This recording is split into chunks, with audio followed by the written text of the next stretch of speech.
অবশেষে রাজ্যবাসীর অপেক্ষার অবসান। কারণ আজ মঙ্গলবার 16ই ডিসেম্বর নির্ধারিত দিনেই প্রথম খসড়া তালিকা প্রকাশ হয়েছে। এতদিন ধরে যে এসআইআর এর প্রক্রিয়া চলল তার খসড়া তালিকা প্রকাশ হয়েছে, আর এটা সাধারণ জনগণের জন্য অত্যন্ত জরুরি। কারণ এই তালিকায় নাম আছে কিনা তার উপর নির্ভর করবে অনেক কিছুই। আগামী দিনে আপনি ভোট দিতে পারবেন কিনা, ভোটার তালিকায় আপনার নাম থাকবে কিনা, আপনি বৈধ ভোটার হিসেবে গণ্য হবেন কিনা, তার সবটাই কিন্তু নির্ভর করবে এই লিস্টের ওপর। এতক্ষণে নিশ্চয়ই সবাই জেনে গিয়েছেন যে কিভাবে নিজের নাম খসড়া তালিকা থেকে খুঁজে বের করতে হচ্ছে। অনলাইন এবং অফলাইন দুটো অপশনই সবার জন্য খোলা রয়েছে। বিএলওদের কাছে গিয়ে বা বিএলওদেরকে ফোন করে নিজের নাম জানতে পারবেন তালিকায় আছে কিনা, কিংবা যদি কারোর নাম বাদ দেওয়ার থাকে, মৃত্যু হয়েছে বা স্থানান্তরিত হয়েছে এমন কোনো কারণে সেই নামটা বাদ গেছে কিনা তারও একটা আলাদা তালিকা তৈরি হয়েছে। এখন সমস্যাটা হলো তাদের, যাদের সমস্ত বৈধ নথিপত্র থাকা সত্ত্বেও কোনো কারণে প্রথম খসড়া তালিকায় নাম ওঠেনি। তাদেরকে কি করতে হবে? তাদের জন্য রয়েছে ফর্ম, একাধিক ফর্ম রয়েছে ইলেকশন কমিশনের ওয়েবসাইটে। কোন ফর্ম ফিল আপ করতে হবে, কি ডকুমেন্টস দিতে হবে, সেই তথ্যই আজকে দেব দ্য ব্রিফিং রুমে। আমি তনিষ্ঠা।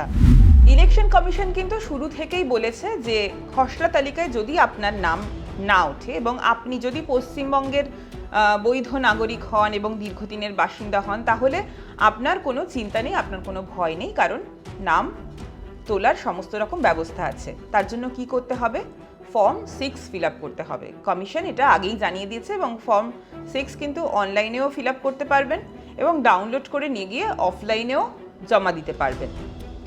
কিন্তু আরও একাধিক এরকম ফর্ম রয়েছে। আমি আজকে সেই সবকটা ফর্মের তথ্য বলবো, যে কোন ফর্ম, সেগুলো কেন ফিল আপ করতে হবে, কোনটা কাদের ফিল আপ করতে হবে, সেই সংক্রান্ত তথ্যই আমি আজকে দেব। প্রথমেই ফর্ম 6-এর আগে আমি বলি যে ফর্ম 8-এর কথা। এতক্ষণে হয়তো অনেকেই ফর্ম 8-এর কথা জানেন, কারণ এনুমারেশন ফর্ম জমা দেওয়ার সময় যারা অনলাইনে ফর্ম ফিল আপ করেছেন তাদের অনেককে এই ফর্ম 8 ফিল আপ করতে হয়েছে। কিন্তু ফর্ম 8টা কেন ফিল আপ করতে হবে? এটা হলো ফর্ম 8। এই ফর্ম 8টা হলো application for correction to particulars entered in electoral roll. অর্থাৎ যদি কোনো ভোটার তালিকায় যে নাম রয়েছে সেখানে নাম বা তথ্যে কোনো ভুল থাকে, সেই ভুলটা সংশোধন করতে হবে, আর সেই সংশোধনটা করার জন্যই ফর্ম 8 ফিল আপ করার একটা ব্যবস্থা রয়েছে। এবং সেখানে সমস্ত অপশন আছে। ফর্মটা ডাউনলোড করলেই বুঝতে পারবেন যে সেখানে নাম, বয়স, ছবি, এপিক নাম্বার, অ্যাড্রেস, এগুলো সব কিছু দিতে হবে। আর কি দিতে হবে? আপনি যেহেতু নিজের নাম বা ঠিকানা বা জন্ম তারিখ কারেকশন করাতে চাইছেন, তাহলে ওই সংক্রান্ত যে সংশ্লিষ্ট নথি আপনার কাছে আছে, এই ফর্মটা আপনি কোথায় পাবেন? এটা পাবেন আপনি ইলেকশন কমিশনেরই ওয়েবসাইটে, voters.eci.gov.in যে ওয়েবসাইটটা রয়েছে, যেখান থেকে আপনারা অনেকেই অনলাইনে এনুমারেশন ফর্ম ফিল আপ করেছেন। সেই ওয়েবসাইটটা যদি খোলেন তাহলেই দেখতে পাবেন যে সেখানে পরপর এই ফর্মগুলোর নাম রয়েছে। সেখানে আপনি পাবেন এই ফর্ম 8। এই ওয়েবসাইটের হোম পেজটা খুললেই সেখানে দেখবেন কারেকশন অফ এন্ট্রিজ বলে একটা অপশন আছে। সেখানে ফর্ম 8 ডাউনলোড করা যাবে এবং ফর্ম 8 ফিল আপও করা যাবে। তার জন্য এই ওয়েবসাইটে আপনাদেরকে নাম, ফোন নাম্বার দিয়ে, ওটিপি দিয়ে লগ ইন করতে হবে। এটা গেল ফর্ম 8-এর কথা। এবার বলি ফর্ম 7-এর কথা। ফর্ম 7ও কিন্তু ভীষণ গুরুত্বপূর্ণ। ফর্ম 7 বলা হচ্ছে যে application for objecting inclusion of name of other person seeking deletion of own name, seeking deletion of any other person's name in electoral roll due to death or shifting. অর্থাৎ যদি আপনার পরিবারের কোনো সদস্যের মৃত্যু হয়ে থাকে, তাহলে তার নাম আপনি ডিলিট করতে চাইবেন, সেই ডিলিট করার জন্য আপনাকে এই ফর্ম 7 ফিল আপ করতে হবে। কিংবা আপনার পরিবারের কোনো সদস্য যিনি নিজে অ্যাপ্লাই করতে পারছেন না, কিন্তু তার নাম ভোটার তালিকায় তোলা জরুরি বা এসআইআরে নথিভুক্ত করা জরুরি, সেই আত্মীয়ের জন্য আপনি ফর্ম 7 ফিল আপ করতে পারবেন। এছাড়া যদি কেউ স্থানান্তরিত হয়ে থাকে, অর্থাৎ আপনার পরিবারের কোনো সদস্য যদি তার ঠিকানা বদল করে থাকে এবং অন্য জায়গায় ভোটার তালিকায় নাম তোলে, সেক্ষেত্রে সংশ্লিষ্ট এলাকা থেকে বা পুরনো যে কেন্দ্র সেখান থেকে তো নামটা ডিলিট করতে হবে। সেই ডিলিট করার জন্যই হলো এই ফর্ম 7। এটাও কিন্তু ইলেকশন কমিশনের ওয়েবসাইটে পাওয়া যাবে। আপনারা হোম পেজে গেলেই দেখতে পাবেন ডিলিশন বলে একটা অপশন রয়েছে। ডিলিশন বলে যে অপশনটা রয়েছে সেখানেই পাওয়া যাবে ফর্ম 7। সেখানে আপনি ডাউনলোড করতে পারেন অথবা ফিল আপ করতে পারেন। এখানে ফিল ফ্রম ওভারসিজ বলেও একটা অপশন আছে, অর্থাৎ কেউ বিদেশে যদি থাকেন, তিনি তার নাম ডিলিট করতে চান, তিনি হয়তো এখান থেকে চলে গিয়েছেন বা স্থায়ীভাবে বিদেশে বসবাস শুরু করেছেন, ভোটার তালিকা থেকে নাম তুলে দিতে চান, সেক্ষেত্রে নিজের নাম তিনি সেখান থেকেও ডিলিট করতে পারবেন এই ফর্ম 7 ফিল আপ করার মাধ্যমে। এবং এই ফর্মটা খুললেই আপনি বুঝতে পারবেন এখানেও আপনার নাম, এপিক নম্বর, পার্ট নম্বর এগুলো দিয়ে আপনাকে ফিল আপ করতে হবে এবং অবশ্যই সংশ্লিষ্ট ডকুমেন্ট দিতে হবে। অর্থাৎ যদি কারোর মৃত্যু হয়ে থাকে কিন্তু তার নাম বাদ দিতে হবে, সেক্ষেত্রে তার ডেথ সার্টিফিকেট লাগবে। কেউ যদি স্থানান্তরিত হয়ে থাকে তাহলে তার জন্য একটা প্রমাণপত্র লাগবে। সেই সংশ্লিষ্ট ডকুমেন্ট জমা দিলে কিন্তু নাম ডিলিট হয়ে যাবে। এরপর আসি ফর্ম 6 এর কথায়, যেটা কিন্তু ইলেকশন কমিশন বারবার বলছে যে মঙ্গলবার যে খসড়া তালিকা প্রকাশ হয়েছে, যেখানে 58 লক্ষের কিছু বেশি ভোটারের নাম বাদ পড়েছে, সেই তালিকায়, খসড়া তালিকায় যদি আপনার নাম কোনো কারণে না থাকে তাহলে আপনাকে এই ফর্ম 6 ফিল আপ করতে হবে। কিভাবে ফিল আপ করবেন? অনলাইন এবং অফলাইন দুটো অপশনই আছে। ফর্ম 6 যদি অনলাইনে ফিল আপ করতে চান তাহলে ইলেকশন কমিশনের ওয়েবসাইটে যান এবং এক্ষেত্রেও ইলেকশন কমিশনের ওয়েবসাইটের একেবারে হোম পেজেই নিউ ভোটার রেজিস্ট্রেশন বলে একটা অপশন রয়েছে। নিউ ভোটার রেজিস্ট্রেশনে ফর্ম 6 ফিল আপ করার অপশন রয়েছে। আপনি ডাউনলোডও করতে পারেন, জেলা শাসকের দফতরে গিয়ে জমা করতে পারেন। দুরকম অপশনই রয়েছে। এই ফর্ম 6টা আমি বলি, এটা কিন্তু মূলত ভোটার তালিকায় নিজের নাম তোলার জন্য।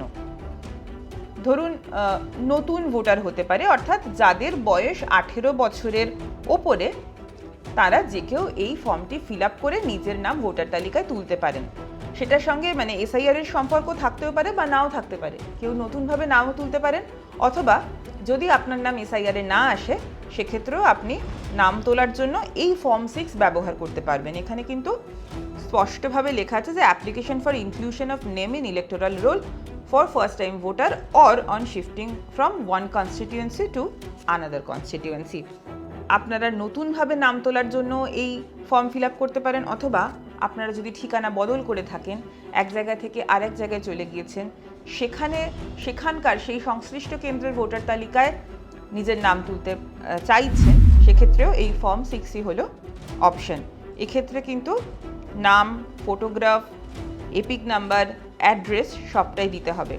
এবার আপনি যদি স্থানান্তরিত হন তাহলে সেক্ষেত্রে আপনার যে ঠিকানা, নতুন ঠিকানা, তার প্রমাণপত্র দিতে হবে যে আপনি ওই ঠিকানায় বসবাস করেন।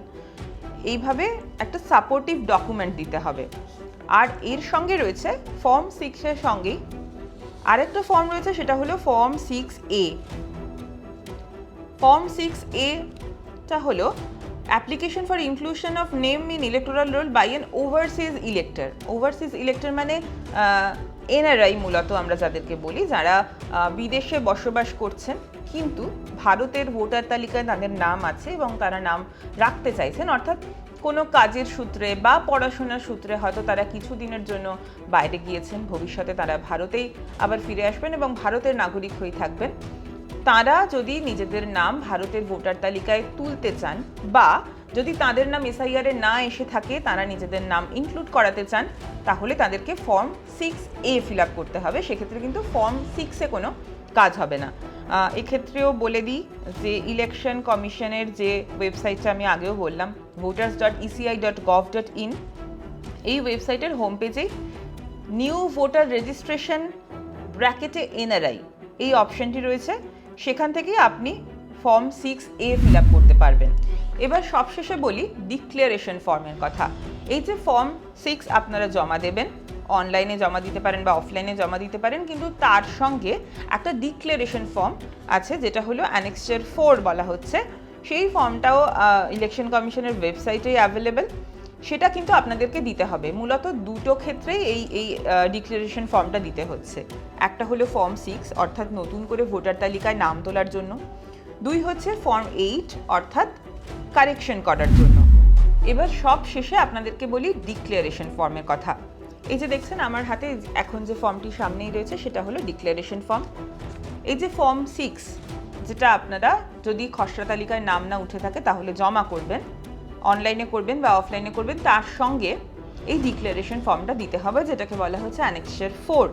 এই অ্যানেক্সার 4 কিন্তু আমি যে ফর্মগুলোর নাম বললাম তার মধ্যে দুটো ফর্মের ক্ষেত্রে দিতে হবে। এক হলো ফর্ম 6 অর্থাৎ যদি আপনি নিজের নাম নতুন করে ভোটার তালিকায় তুলতে চান বা ড্রাফট লিস্টে বাদ গিয়েছে সেই জন্য আপনি ভোটার তালিকায় ইনক্লুড করাতে চাইছেন, সেক্ষেত্রে এই ফর্ম 6-এর সঙ্গে আপনাকে ডিক্লারেশন ফর্মটা দিতে হবে।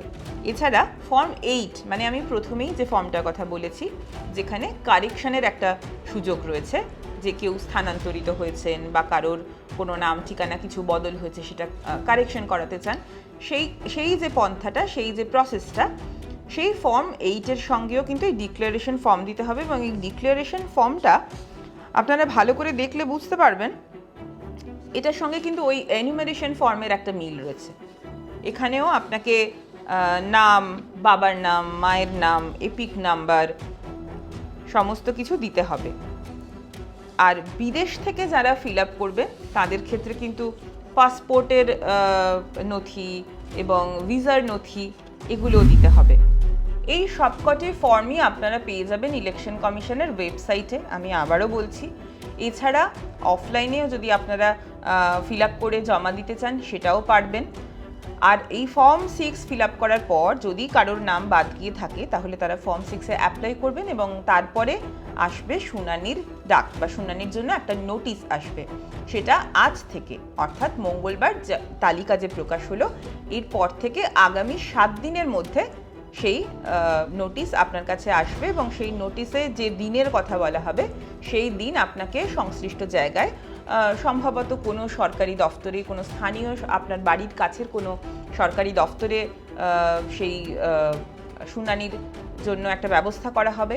সেখানে আপনাকে হাজির হতে হবে এবং আপনাকে সংশ্লিষ্ট নথি দেখাতে হবে। কী নথি দেখাতে হবে না, মূলত আপনি যে পশ্চিমবঙ্গের বাসিন্দা তার একটা প্রমাণপত্র দেখাতে হবে। তার জন্য আপনি যা কিছু দেখাতে পারেন, আপনার কাছে যে নথি অ্যাভেলেবেল আছে সেটা আপনি দেখাতে পারেন। কিন্তু যেহেতু এসআইআর-এর ক্ষেত্রে আধার কার্ডকে বাধ্যতামূলক করা হয়নি এবং আধার কার্ড একটা অপশনাল রয়ে গিয়েছে, তার জন্য আধার কার্ডটা জমা না দেওয়াই ভালো।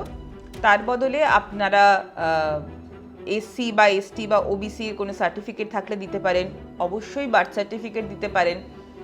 এই ডকুমেন্টসগুলো দিলে কিন্তু আপনার নাম ইনক্লুড হয়ে যাবে। ইলেকশন কমিশন কিন্তু বারবার বলে দিয়েছে যে যদি উপযুক্ত নথি থাকে, যদি বৈধ নথি থাকে, তাহলে ভোটারদের ভোটার কার্ডে নাম তোলার ক্ষেত্রে কোনো অসুবিধে হবে না।